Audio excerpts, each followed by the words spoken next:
Well, I completely forgot my manners. This is my portable steam plant. I was able to get this taken down to Wasion this year for the National Threshers Association reunion. I only fired it up briefly one day while I was down there. This is only the second time I fired up the boiler since it's been rebuilt, and I've owned it. So, but we'll come in here for a closer look. Right here we have the water tank. It's just an old gas tank that was fabricated to be a water tank.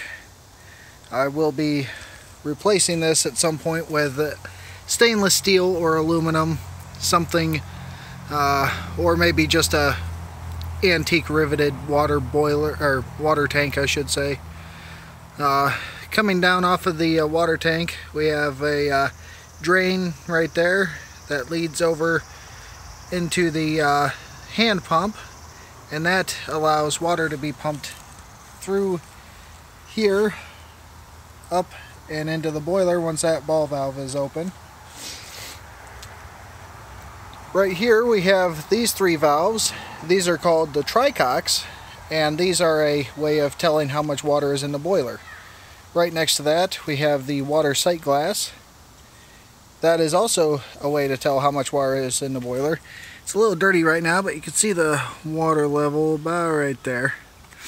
But should this glass break, you can shut the two valves off on the top and the bottom, and then you can rely on the Tricox here to maintain water level in your boiler.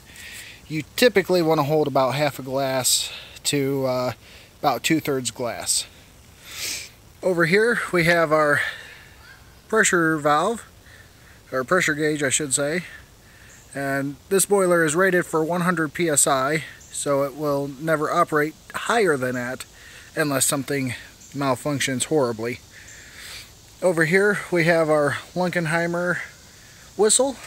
I can't remember, I think it was a 1/2 200 or 1.5 200 Lunkenheimer single chime right there. Over on the back side we have our safety valve, which if it focuses here, you see it's set for 100 pounds right there. Over here we have our steam manifold leading out of the boiler through the steam line over to the steam engine, which, as we step over here, feeds through here directly into the steam chest right there.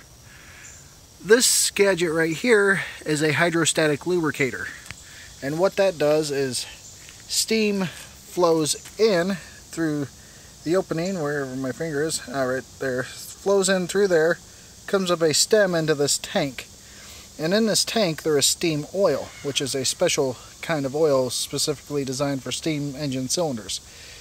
As the steam condenses into water, it pushes the oil up, the water sinks down to the bottom, and then the oil drips into another tube that goes through that sight glass down into the main steam line, into the steam chest over here, and then on into the steam cylinder.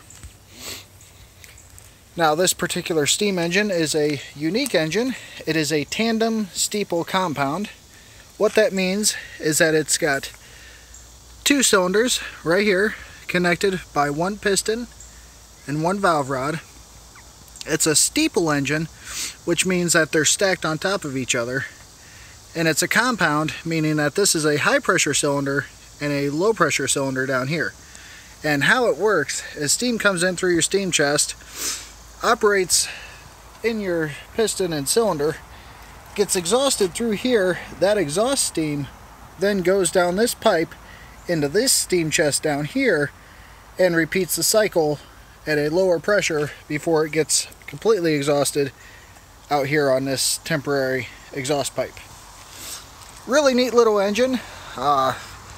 When I bought the engine and boiler, I believe they came from a small steamboat, but I don't know for sure. It had a little spider coupling on the end of the crankshaft. But I didn't want to build a boat, although it could be a possibility in the future. You never know, things happen. But I wanted to run like a little mini line shaft. Well, after some thought and deliberation, I picked up this little table saw right here, and we'll raise the saw blade up, and you can see it's just a little table saw.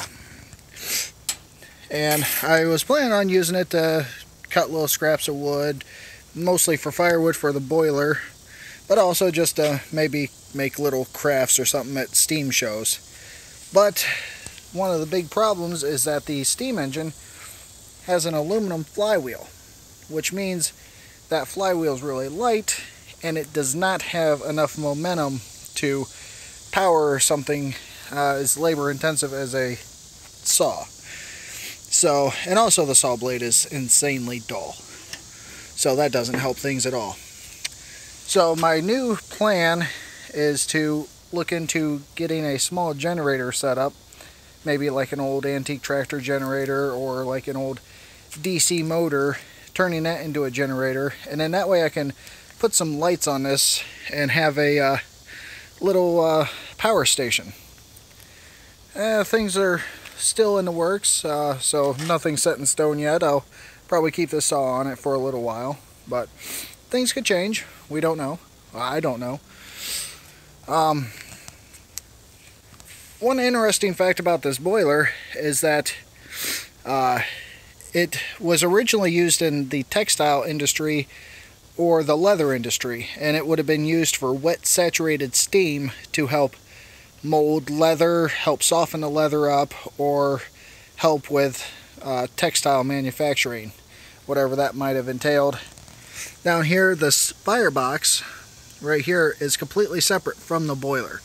Most boilers, the firebox is built into the boiler, but in this case the boiler is completely separate, and then I had this boiler cone fabricated for this as well, and that actually helps hold the boiler in place on this cart.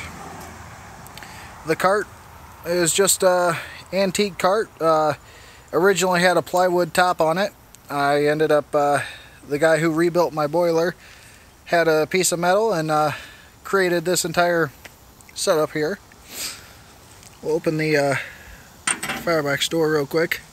The fire is pretty much out, just a few coals. Very hot. Don't recommend touching that without gloves, but I don't have my gloves on me right now, so we'll use the old foot. But that is the overview of my small portable steam plant.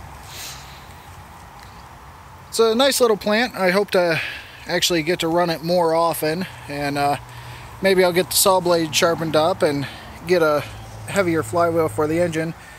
If I do that, then I'll probably keep the saw on there. If not, then I'll switch over to some sort of generator setup or something that's not as power hungry as a small table saw is. With all that said, we're going to crack the throttle valve and run the steam engine for a few seconds.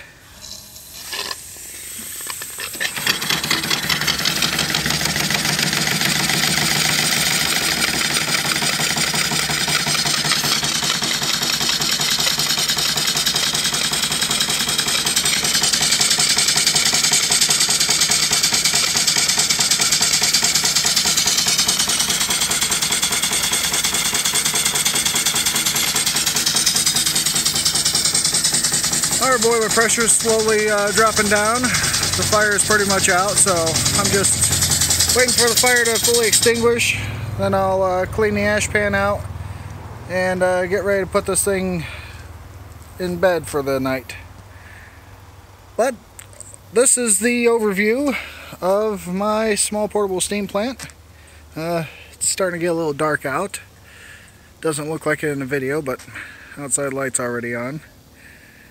So I hope you enjoyed this. If you have any questions or comments, please feel free to leave them. I am learning about this new hobby, the steam hobby. I know a lot about it, but I don't have the experience in it. So that's what I was really excited with this small little steam plant, was to build that experience and kind of get my feet wet with it. I've got another steam plant that's going to be getting rebuilt at some point as well. That one's got a proper buzzsaw on it, and it's a much larger engine on a cart. But we won't worry about that right now. Thanks for watching. I hope you enjoyed it.